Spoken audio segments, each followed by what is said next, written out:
નમસ્કાર મિત્રો, આજે ફરીથી આપ સૌનું આ ફેસબુક લાઈવમાં સ્વાગત છે।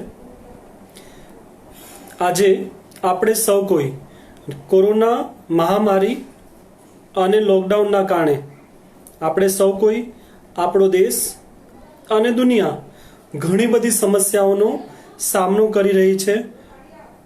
આ મહામારી દરમિયાન આપણે સૌ કોઈએ થોડી ધીરજ રાખવાની જરૂર છે અને દરેક સરકારી નિર્દેશોનું પાલન કરવાની જરૂર છે। હું ડૉક્ટર રમાશંકર યાદવ એક માનસિક રોગના ડૉક્ટર તરીકે, માનસિક રોગ નિષ્ણાત તરીકે અમદાવાદમાં પ્રાઇવેટ પ્રેક્ટિસ કરું છું અને આજે હું આપ સૌ સાથે ફેસબુક લાઈવમાં કોરોના મહામારી વખતે લોકડાઉન સમય દરમિયાન ગર્ભવતી મહિલાઓમાં થતી માનસિક સમસ્યાઓ બાબતે કેટલીક માહિતી આપીશ। આજે આપણે સૌ કોઈ જાણીએ છીએ કે ગર્ભાવસ્થા, પ્રેગ્નન્સી એ ઇમ્યુનો કોમ્પ્રોમાઇઝ સ્ટેટ હોય છે। ગર્ભવતી સ્ત્રીના શરીરમાં ઘણા ખરા હોર્મોનલ ચેન્જીસ થાય છે, જેના કારણે ગર્ભવતી સ્ત્રીની ઇમ્યુનિટી થોડી ઓછી રહે છે અને ઇમ્યુનિટી ઓછી હોવાના કારણે ઘણા ખરા બીમારી કે રોગો થવાનું એમને રિસ્ક હોય છે। પ્રેગ્નન્સી સિવાય બાળકોમાં, ઘરડા લોકોમાં,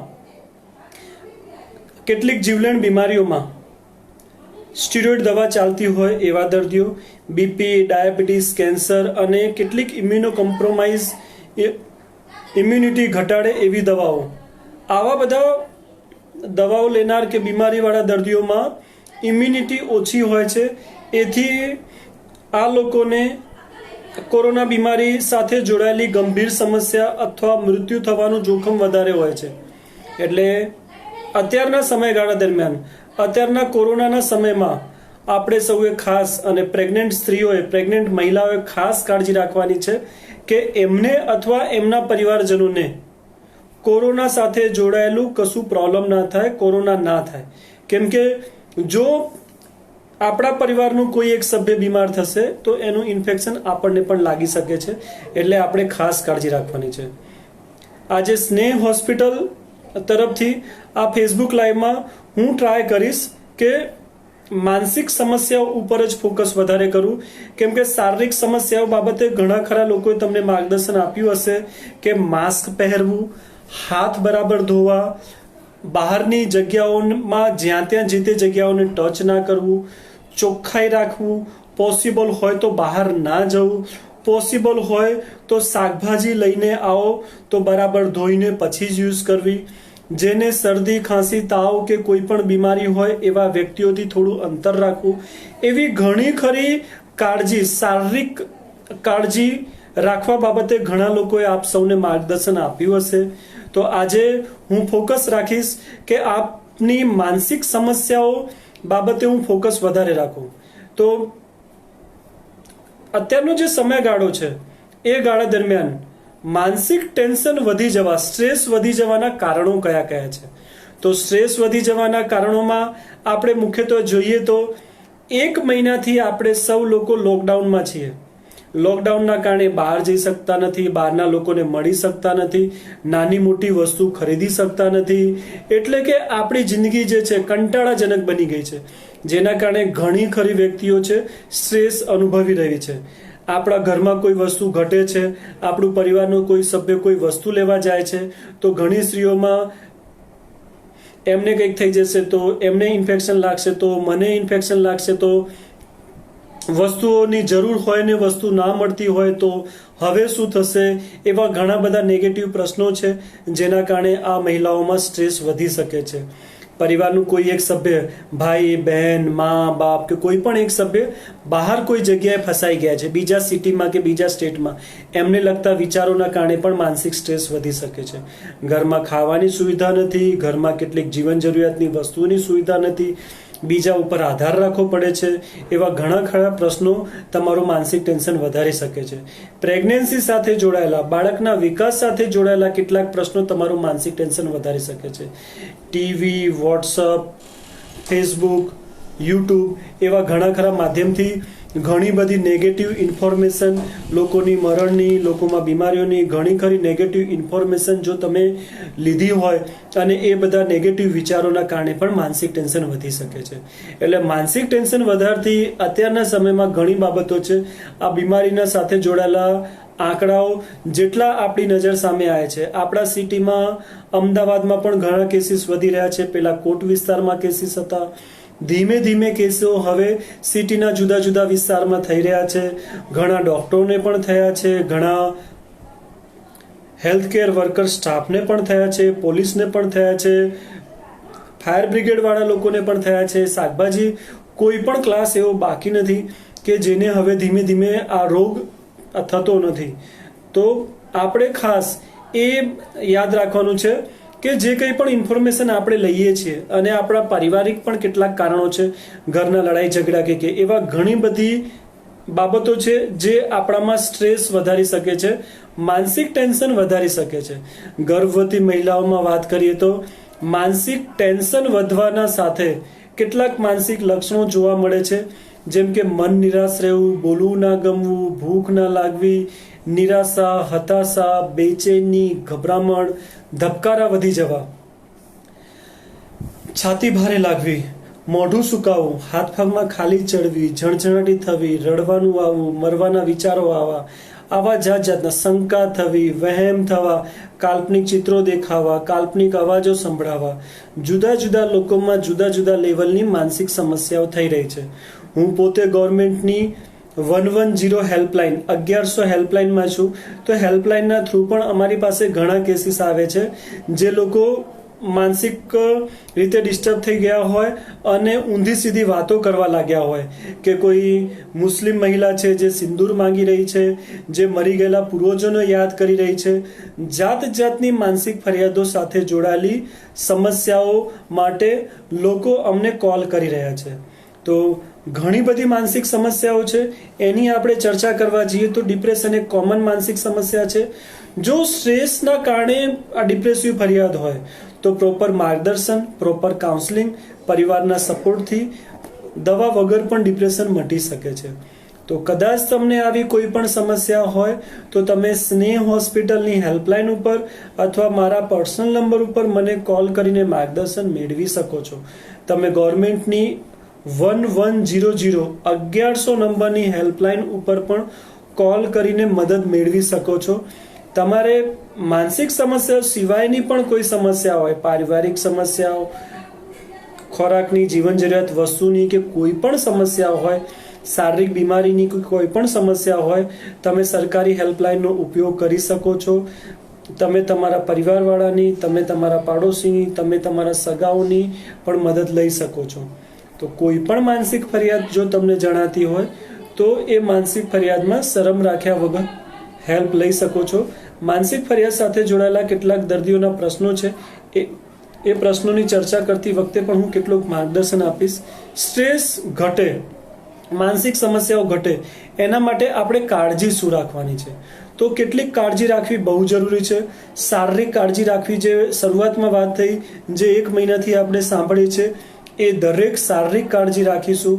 આપણે પોતાની શારીરિક કાળજી રાખીશું તો આપણા શરીરમાં કેટલીક બીમારીઓ નહીં થાય. ગર્ભવતી મહિલાઓમાં કદાચ પ્રાઇવેટ પાર્ટની પણ સફાઈ રાખવી, પોતાની શારીરિક કાળજી રાખવી, જેથી બીજી બીમારીઓ પણ ના થાય.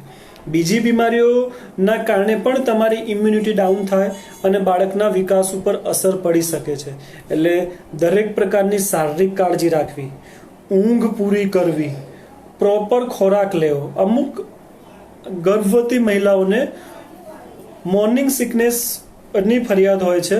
તો મોર્નિંગ સિકનેસમાં ઘણી વખત એ લોકોને વારે ઘડીએ ઉબકા અને ઉલટીની ફરિયાદ હોય છે. તો એવી સ્ત્રીઓ માટે ગાયનેકોલોજીસ્ટ લોકો ખાસ સલાહ આપતા હોય છે, દિવસમાં 6 થી 7 વખત ખોરાક લેવો, હળવો ખોરાક લેવો, 2-2 કલાકના અંતરાલ પછી ખોરાક લેવો, જેથી પેટ વધારે ભરાય નહીં અને ઉલટી ઉબકા સાથે જોડાયેલી ફરિયાદો ઘટે. ત્રીજું, ઘરના લોકો સાથે પોઝિટિવ વાતો કરવી, ઘરના લોકો સાથે હળવી ગેમ રમવી. જો ઘરમાં બાળકો હોય તો સાથે ગેમ રમી શકો છો. અત્યારે મહાભારત, રામાયણ અને કેટલીક જૂની સિરિયલો આવે છે, જે ધાર્મિક સિરિયલો પણ તમે જોઈ શકો છો. પોતાના જિંદગીમાં બનેલી પોઝિટિવ વાતો પોતાના પરિવાર સાથે ચર્ચા કરી શકો છો. ઘરની બહાર નીકળવાનું બને તેટલું ટાળવાનું છે. બહારના લોકોને મળવાનું બને તેટલું ટાળવાનું છે. ઘરનું કોઈ પણ વ્યક્તિ બહાર જાય છે તો એ લોકોને પણ સલાહ આપવાની છે કે પોસિબલ હોય એટલું એ પોતાનું ધ્યાન રાખે અને કામ સિવાય બહાર ના જાય. અને બીજી વસ્તુ છે કે પોતાનું રૂટીન ચાલુ રાખવાનું છે.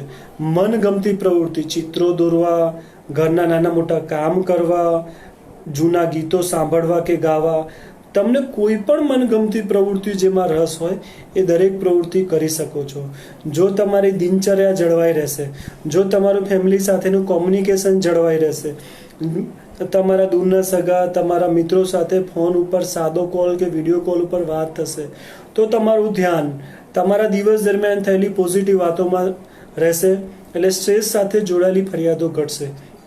અને સાથે તમારા મનમાં જેટલા પ્રશ્નો હોય એ પ્રશ્નો માટે તમે સ્પેશિયાલિસ્ટ ડૉક્ટરનું માર્ગદર્શન પણ લઈ શકો છો. અને આ એક એવો સમય છે કે જો તમે પ્રોપર સલાહ લેશો, જો તમે પ્રોપર માર્ગદર્શન લેશો તો તમે માનસિક ટેન્શનના શિકાર નહીં બનો, માનસિક સમસ્યાઓના શિકાર નહીં બનો. માનસિક સમસ્યાઓને થતા અને અટકાવી શકશો. અને મિત્રો, મહિલાઓને ખાસ કહું છું કે કોઈ પણ જાતની શરમ વગર, કોઈ પણ જાતના સંકોચ વગર પરિવારના સભ્યોને તમારી વિચારો, તમારી લાગણીઓ વ્યક્ત કરો. જો તમને મનમાં કોઈ ડિસ્ટર્બન્સ લાગે છે તો તમારા સગાવાળાની હેલ્પ લો. કદાચ તમારા ઘરમાં એવું કોઈ વ્યક્તિ નથી, તમે જોઈન્ટ ફેમિલીમાં રહેતા નથી, તમે હસબન્ડ વાઈફ 2 જણા જ રહો છો અને તમારી કેર કરી શકે એવું પર્સન ઘરમાં નથી, તો પાડોશીઓની મદદ લો. તમારા સગાઓને જાણ કરો કે થોડા દિવસ માટે તમારી સાથે રહેવા આવે. આવી નાની નાની બાબતો જે આપણે શરમ રાખ્યા વગર લોકો, કેમ કે આપણું જે છે સમાજ છે, દરેક વ્યક્તિને એકબીજાની મદદની જરૂર પડે છે. આજે તમને જરૂર છે, તમે તમારા ખાસ લોકોની મદદ લઈ શકો છો, તમે સરકારની મદદ લઈ શકો છો. જ્યારે તમારી કન્ડિશન સારી હશે ત્યારે તમે એ લોકોની મદદ કરશો. એટલે એક સારી ભાવના રાખો અને સારી ભાવના સાથે બીજાની મદદ લેવા અને મદદ કરવા માટે તત્પરતા રાખજો. અને માનસિક સમસ્યાઓ જે છે, માનસિક સમસ્યાઓમાં પોતાનો સ્વભાવ જે છે, સ્વભાવ ઘણી ખરી વખત માનસિક ટેન્શન વધારી દે છે. અમુક લોકો સ્વભાવના કારણે પોતાની જિંદગીમાં નાનામાં નાની બનતી ઘટનાઓ, નાનામાં નાનું ઘર્ષણ, નાનામાં નાનો સંવાદ અને વધુ પડતું મન ઉપર લઈ લે છે. એટલે પોતાની જિંદગીમાં બનેલી ઘટનાઓ, પોતાના શરીરમાં થતી નાની મોટી ફરિયાદોને વધુ પડતું મન ઉપર લઈ લે છે, જેથી ઘણી વખત ગભરાઈ જાય છે. તો કૃપા કરીને કોઈ પણ શારીરિક ફરિયાદ હોય, ગભરાયા વગર તમારા ડૉક્ટર સાથે વાત કરો. ગભરાયા વગર તમારા ડૉક્ટરની સલાહ લો. ગભરાયા વગર તમારા ડૉક્ટરે પ્રિસ્ક્રાઇબ કરેલી દવા લો.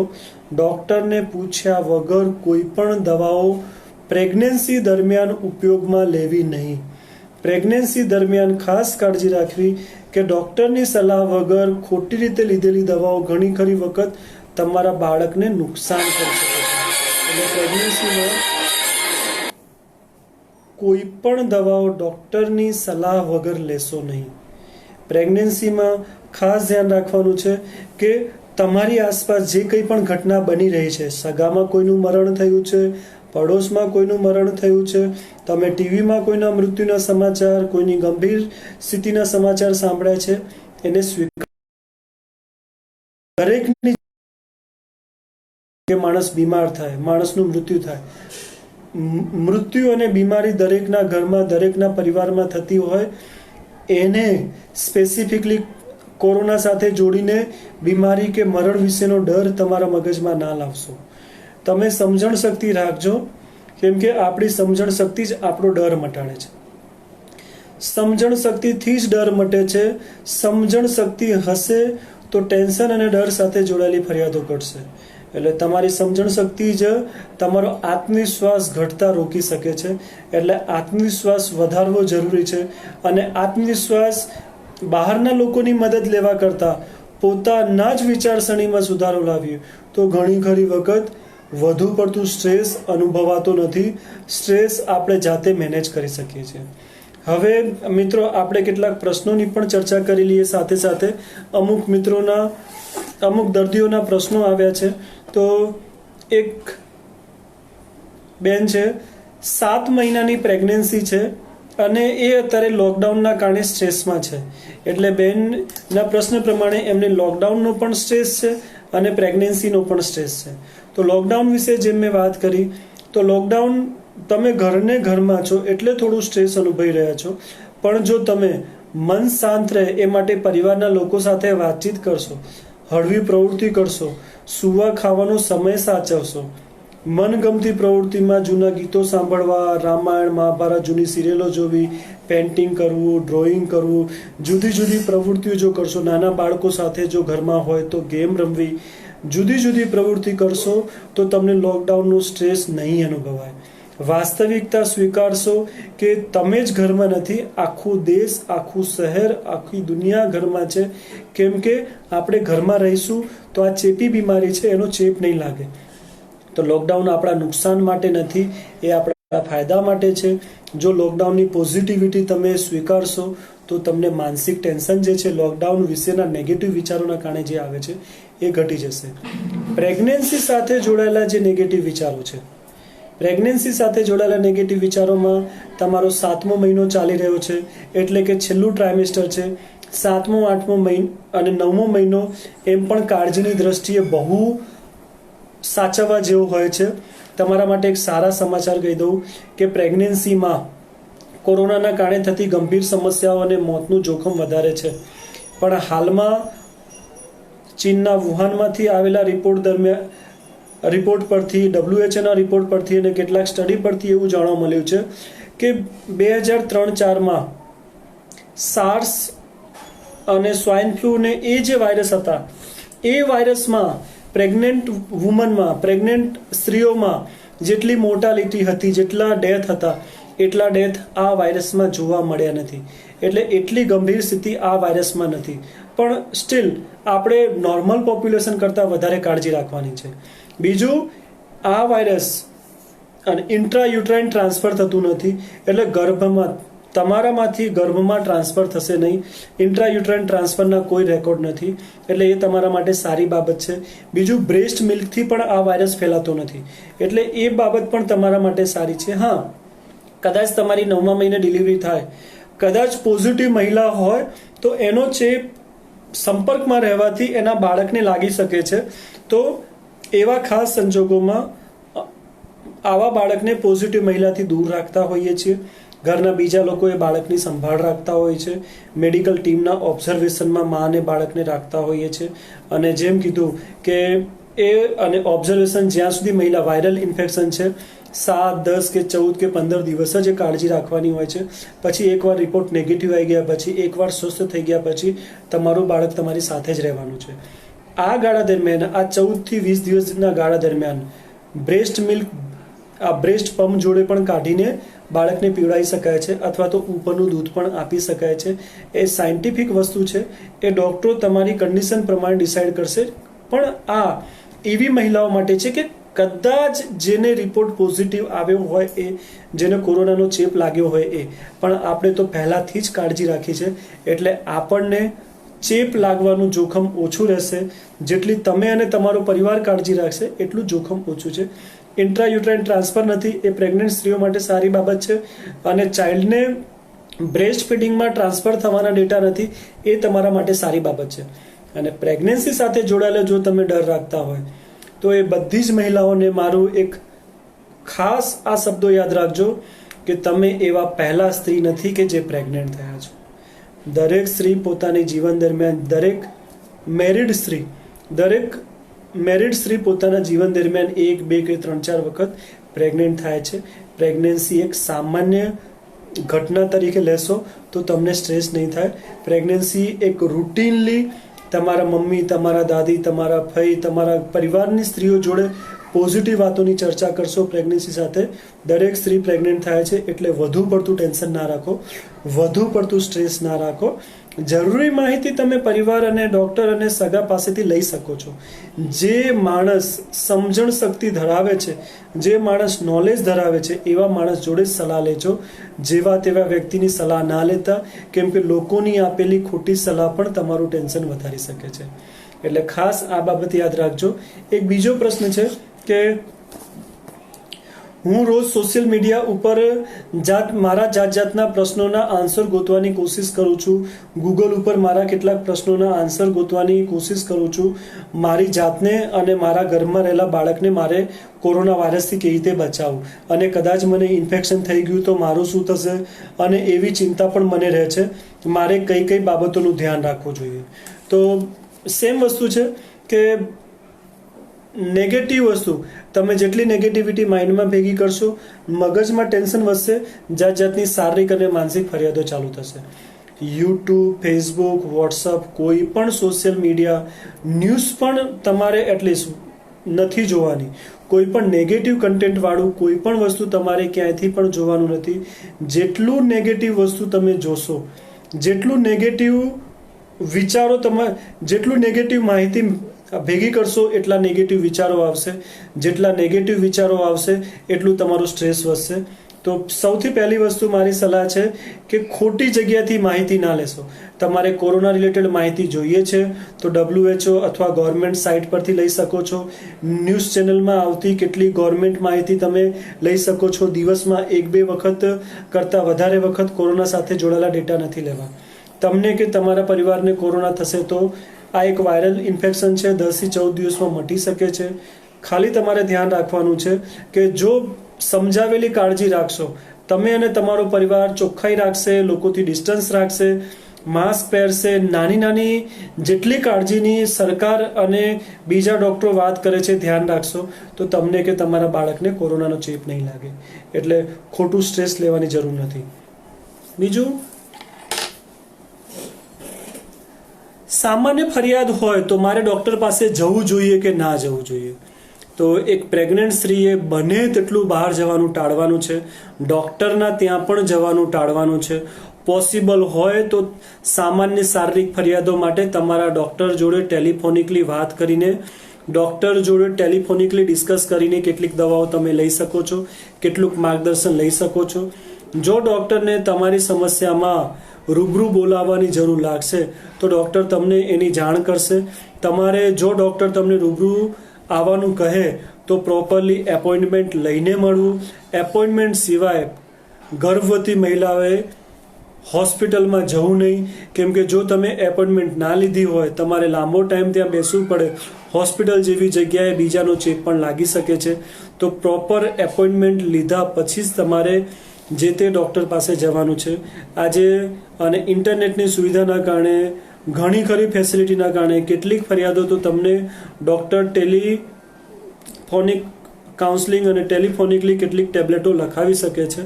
એટલે પોસિબલ હોય તો ફોન ઉપર જ ગાઈડન્સ લઈ લેવું, અને જો જરૂર છે જ બતાવવા જવાની અને ડૉક્ટરને પણ લાગે છે તો પ્રોપર એપોઇન્ટમેન્ટ, પ્રોપર ટાઈમિંગ લઈને જવું, જેથી હોસ્પિટલમાં વધારે સમય ના રહેવું પડે. એના સિવાય નેગેટિવ વિચારો વધારે આવે છે એવો એક બેનનો પ્રશ્ન છે. તો નેગેટિવ વિચારો બેન, કદાચ તમે છેલ્લા 15 દિવસ અથવા મહિના દરમિયાન નેગેટિવ સમાચારો ઉપર વધારે ફોકસ રાખ્યું છે, નેગેટિવ ઇન્ફોર્મેશન મગજમાં જે વસ્તુ ભેગી થઈ છે એના કારણે સ્ટ્રેસમાં છો, જેથી નેગેટિવ વિચાર વધારે આવે છે. એને એક બેઝિક રીતે સમજાવું તો, હું જંગલમાં ગયો, મારી સામે વાઘ આવી ગયો, વાઘને જોઈને મને બેચેની થાય છે, ગભરામણ થાય છે, શ્વાસ ચડે છે. એ મને કોઈ શ્વાસની કે હૃદયની બીમારીના કારણે નથી. મારા મગજમાં સતત નેગેટિવ વિચાર ચાલે છે, મારી નાખશે, ખાઈ જશે, મારી નાખશે, ખાઈ જશે, શું થશે, શું થશે, હું બચીશ, નહીં બચું, શું કરું, શું કરું, શું કરું. તો આ જે નેગેટિવ વિચારો આવે છે, નેગેટિવ ઘટના જે છે, મારી સામે જે વાઘ છે, નેગેટિવ ઘટનાના કારણે મારા મનમાં નેગેટિવિટી જે ભેગી થાય છે એના કારણે આવતા ટેન્શનવાળા વિચારો છે. સેમ વે તમે દિવસ દરમિયાન જે કંઈ પણ નેગેટિવ વસ્તુ જુઓ છો, સાંભળો છો, એના કારણે મગજમાં જે પ્રશ્નો ભેગા થાય છે, પ્રશ્નોના કારણે આવતા નેગેટિવ વિચારો છે. તો ખોટી રીતે કોઈ પણ નેગેટિવ વસ્તુ જોશો નહીં, કોઈ પણ નેગેટિવ માહિતી ભેગી ના કરશો. તમને કોઈ પ્રશ્ન છે તો ડાયરેક્ટલી સ્પેશિયાલિસ્ટની મદદ લો. ખોટી રીતે નેગેટિવિટી ભેગી નહીં કરો. મનગમતી પ્રવૃત્તિ કરશો, હળવી મસ્તી મજાક, હળવા ટાઈમપાસ, જૂના મનગમતા ગીતો સાંભળશો, મનગમતી પ્રવૃત્તિ અને પરિવાર લોકો સાથેનો ટાઈમપાસ તમને નેગેટિવ વિચારોમાંથી બહાર કાઢી આપશે. ઊંઘ નથી આવતી. ઘણી ખરી પ્રેગ્નન્સીમાં એક ખાસ વસ્તુ કહીશું. એક બેનો સવાલ છે, સાહેબ મને ઊંઘ નથી આવતી. તો ઊંઘ ના આવવા પાછળ પણ એક નેગેટિવ વિચારો જે મેં સમજાવ્યા એ કારણ હોઈ શકે. એના સિવાય પણ ઊંઘ ના આવવા બાબતે આપણી કેટલીક ખોટી ટેવો પણ જવાબદાર હોય છે. પ્રેગ્નન્સીમાં ઊંઘની ગોળીઓ પૂછ્યા વગર ચાલુ કરતા નહીં. સ્પેશિયાલિસ્ટની સલાહ વગર કોઈ પણ ગોળીઓ ચાલુ કરતા નહીં. ઊંઘની ફરિયાદ માટે સૌથી પહેલી વસ્તુ છે, વધારે તીખો વધારે ભારે ખોરાક રાત્રિ દરમિયાન લેવાનું નથી. ચા કોફી મગજને ઉત્તેજિત કરતી વસ્તુ રાત્રે લેવાની નથી. રાત્રે ટીવી મોબાઈલના મોડે સુધી ટાઈમપાસ નથી કરવા. 9 વાગ્યા પછી ટીવી કે મોબાઈલનો ટાઈમપાસ નથી કરવો. વ્યસન જો કદાચ હોય તો વ્યસન કરતી વસ્તુ પ્રેગ્નન્સી દરમિયાન લેવાની નથી. ઘરમાં કોઈ પણ જાતનું ટેન્શનવાળું વાતાવરણ હોય તો ઘરના ટેન્શનવાળા વાતાવરણને સહેલાઈથી એનો ઉકેલ લાવો. દિવસ દરમિયાન વધારાની ઊંઘ કરતા હોય તો દિવસ દરમિયાનની ઊંઘ થોડી ઘટાડવી. આ બેઝિક વસ્તુ છે. આ બેઝિક વસ્તુ દિવસ દરમિયાન હળવું ચાલવું, હળવું કસરત કરવી, જેથી ફિઝિકલી સ્ફૂર્તિ અને કસરત રહે, જેના કારણે રાત્રે સારી ઊંઘ આવે. દિવસ દરમિયાન હળવી કસરતો કરવી, નાની નાની વાત મન ઉપર લઈને ટેન્શન ના કરવું, ખોરાકમાં કાળજી રાખવી, દિવસ દરમિયાન વધારાની ઊંઘ ના કરવી, સાંજના ટાઈમે ચા કોફી કે એવી વસ્તુ ના લેવી, નેગેટિવ વસ્તુ જોવી કે સાંભળવી નહીં, રાત્રે ટીવી કે મોબાઈલનો ટાઈમપાસ ના કરવો. આટલી બાબતો યાદ રાખશો તો તમારી ઊંઘની સમસ્યામાં જો કુદરતી સોલ્યુશન આવી જાય તો ઊંઘની દવાની જરૂર નથી. અમુક સંજોગોમાં અમારે જરૂર હોય છે ત્યારે અમે દર્દીઓને લો ડોઝમાં ઊંઘની ટેબ્લેટ આપતા હોઈએ છીએ, જે બેચેની ગભરામણ પણ ઘટાડે છે. તો જરૂર લાગે તો નજીકના સાયકેટ્રિક ડૉક્ટરનો કે અમારો સંપર્ક કરવો. ખરાબ સપના આવે છે. સેમ વે દિવસ દરમિયાનની નેગેટિવ ઘટનાઓ અને વિચારો રાત્રિ દરમિયાન ખરાબ સપના લાવી શકે છે. બેચેની થાય છે, ગભરામણ થાય છે, મોઢું સુકાય છે. પેનિક અટેક સાથે જોડાયેલી ફરિયાદો કેટલાક દર્દીઓ કરતા હોય છે. તો પેનિક અટેકમાં જે મેં વાત કરી વાઘવાળી વાતથી, કે હું જંગલમાં ગયો, મારી સામે વાઘ આવી ગયો, વાઘને જોઈને બેચેની થાય, ગભરામણ થાય, છાતી ભારે લાગે, ધબકારા વધે, છાતીમાં દુખે, મોઢું સુકાય, હાથ પગ ખેંચાય, માઇન્ડમાં સ્ટ્રેસ વધે, ત્યારે આ થતા શારીરિક લક્ષણો છે. અને આ શારીરિક લક્ષણો ઘણી વખત આ નેગેટિવ વિચારો ભેગા થવાના કારણે પણ હોય છે, જેને પેનિક અટેક કહેવાય. આ 1 થી 2 મિનિટ, 5 મિનિટ કે 10 મિનિટ રહેતા હોય, પછી જાતે જ મટી જતા હોય છે. આ પેનિક અટેકમાં જે શ્વાસ ચડે છે એ ગભરામણના કારણે થતો શ્વાસ છે. આમાં તમને શ્વાસની બીમારી, તાવ, કફ કે બીજું કશું જ નથી. અને આ જાતે જ 5-7 મિનિટ, 10 મિનિટમાં ઘટી જાય છે. નેગેટિવ વિચારો સાથે એનું કનેક્શન હોય છે. નેગેટિવ વિચારો વધી જવાના કારણે હોય છે. તો એને સમજવું અને પેનિક અટેક ઘટાડવા માટે જે નેગેટિવ વસ્તુ જે મેં સમજાવી છે, નેગેટિવ વસ્તુ ઘટાડવી અને પોઝિટિવિટી, પોઝિટિવ લાઇફસ્ટાઇલ અને એક્ટિવ લાઇફસ્ટાઇલ અને ફેમિલી સાથેનું પોઝિટિવ બોન્ડિંગ રાખશો તો આ દરેક વસ્તુ ઘટી જશે. અને બીજી જે વસ્તુ છે કે પેનિક અટેક જે છે, પેનિક અટેક જ સમજવું એવું જરૂર નથી. તમારા ડૉક્ટર સાથે ચર્ચા કરો. આ કોઈ શારીરિક ફરિયાદના લક્ષણ હશે તો ડૉક્ટર તમને બોલાવશે. તમારી ફરિયાદ સાંભળીને ડૉક્ટર નક્કી કરશે કે આ શારીરિક બીમારીનો ભાગ છે તો જે તે રિપોર્ટ કરાવશે. જો સાથે શરદી, કફ, તાવ કે બીજી ફરિયાદ છે તો કદાચ એ સિઝનલ શરદી, કોરોના કે કોઈનો પણ ભાગ હોઈ શકે, તો ડૉક્ટર તમને બોલાવીને જરૂરી તપાસ કે કરાવશે. પણ જો માનસિક ટેન્શનના કારણે થતી ગભરામણો અને શ્વાસ ચડવું એ 5 થી 10 મિનિટ, 15 મિનિટ, 20 મિનિટમાં બેસી જતી હોય છે.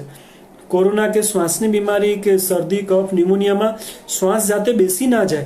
શ્વાસની તકલીફની સાથે સાથે કફ, તાવ, ભૂખ ના લાગવી, બીજી શારીરિક ફરિયાદ પણ હોય છે. તો શ્વાસ ચડે છે એ વાતને લઈને ગભરાવશો નહીં. શ્વાસની સાથે શ્વાસની બીમારીના લક્ષણ હોય તો જે શારીરિક ખામીના લક્ષણ છે, નહીં તો આ માનસિક ટેન્શનનું લક્ષણ છે. તો એ વસ્તુ પણ ધ્યાનમાં રાખવી. ડિપ્રેશન ઘણી વખત આપણે જોયું હશે તો છેલ્લા 15 દિવસમાં ઘણા સુસાઇડ થયા. દરેકમાં કારણો જુદા જુદા હતા, પણ સુસાઇડ એ ડિપ્રેશનનું લક્ષણ છે. કદાચ તમે નિરાશા, હતાશા, સુસાઇડના કોઈ પણ નેગેટિવ વિચારો આવે છે તો મહેરબાની કરીને શરમ ના રાખશો, સંકોચ ના કરશો.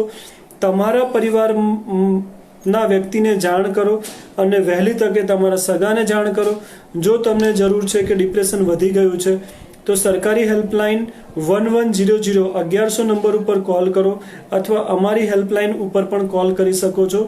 ડિપ્રેશન જે છે પરિસ્થિતિના કારણે પણ હોઈ શકે, હોર્મોનલ ચેન્જીસ જે આ પ્રેગ્નન્સીમાં થતા હોય એના કારણે પણ થઈ શકે. તમારી સમસ્યા સાંભળીને ડૉક્ટર પ્રોપરલી તમને માર્ગદર્શન આપશે અને ડૉક્ટરના માર્ગદર્શન પ્રમાણે કદાચ જરૂર હોય તો લો ડોઝમાં ડૉક્ટરો કેટલીક દવાઓ આપશે. તો સમજ્યા વગર કોઈ પણ દવા લેશો નહીં, ડિપ્રેશનને અવગણશો નહીં. ડિપ્રેશનના કારણે, સ્ટ્રેસ વધી જવાના કારણે તમારા શારીરિક સ્વાસ્થ્ય ઉપર અસર પડે છે. તમારું શારીરિક સ્વાસ્થ્ય કમજોર થશે તો તમારા બાળક ઉપર અસર પડે છે.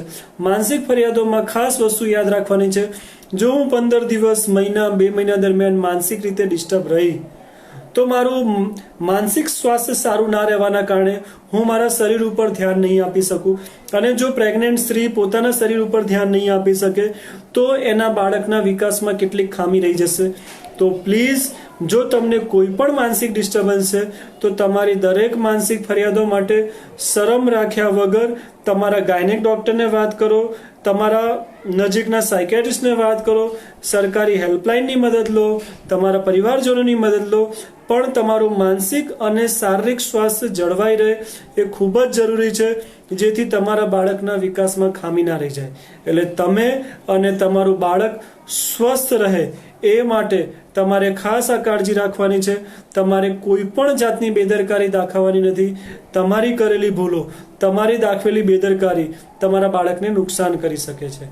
તો આ સાથે હું આપણા આ ફેસબુક લાઈવમાં સમાપ્ત કરવા જઈ રહ્યો છું. ખાલી એટલું જ કહીશ કે માનસિક સ્વાસ્થ્ય પ્રેગ્નન્ટ સ્ત્રીનું અથવા તો ડિલિવરી પછી ધાવણ આપતી જે મહિલાઓ છે, નાનું બાળક હોય, પ્રેગ્નન્સી વખતે અથવા પ્રેગ્નન્સી પછી સ્ત્રીનું માનસિક સ્વાસ્થ્ય જળવાય એ બહુ જરૂરી છે. કેમ કે જો સ્ત્રીનું માનસિક સ્વાસ્થ્ય સારું નહીં રહે તો એ ગર્ભમાં રહેલા બાળક અથવા તો પોતાના નાના બાળકનું ધ્યાન નહીં રાખી શકે, અને જે ખૂબ જ ગંભીર સમસ્યાનું કારણ બની શકે છે. તો પ્લીઝ બેદરકારી કર્યા વગર નિષ્ણાતોની મદદ લો. અને છેલ્લે કહીશ કે કોરોના વાયરસ એક વાયરસની બીમારી છે. વાયરસની બીમારી છે, સમય સાથે આ ઘટી જશે, કાયમી રહેવાની નથી. ખાલી શરૂઆતનો તબક્કો છે. નવો વાયરસ છે તો નવા વાયરસ સાથે સુવિધાઓ ડેવલપ થાય. નવા વાયરસના ચેપ અચાનક વધી ના જાય. એક જાતનું શરદી, કફ, ન્યુમોનિયા કરાવતો વાયરસ છે. તો વાયરસવાળી બીમારીઓ ચેપી બીમારીઓ હોય. ચેપી બીમારીઓ ઝડપથી બધામાં ફેલાઈ ના જાય એટલે સરકારે લોકડાઉન જાહેર કર્યું છે. લોકડાઉનને નેગેટિવલી ના લેશો. લોકડાઉન દરમિયાન સરકારે દરેક નિર્દેશોનું પાલન કરો. જેવા કેસો ઘટવાનું ચાલુ થશે, અત્યારે પીક છે, જેવા કેસો ઘટવાના ચાલુ થશે ધીમે ધીમે લોકડાઉનમાં પણ છૂટ આપવામાં આવશે. અને છતાં પણ આપણે વાયરલ ઇન્ફેક્શન છે, આવનારા 2-3 મહિના દરમિયાન અથવા તો આવનારા 6 મહિના દરમિયાન આપણે આ લોકડાઉનમાં જેટલી બાબતો શીખ્યા છીએ, સોશિયલ ડિસ્ટન્સિંગની, લોકોથી ડિસ્ટન્સ રાખવાની, માસ્ક પહેરવાની, સફાઈ રાખવાની, હાથ ધોવાની, દરેક બાબતોનું પાલન કરીશું, જેથી આપણે અથવા આપણો પરિવાર કોઈ પણ કોરોના રિલેટેડ બીમારી કે મોત કે ગંભીર કોઈ પણ બાબતનો શિકાર ના થાય. Thank you. ધન્યવાદ.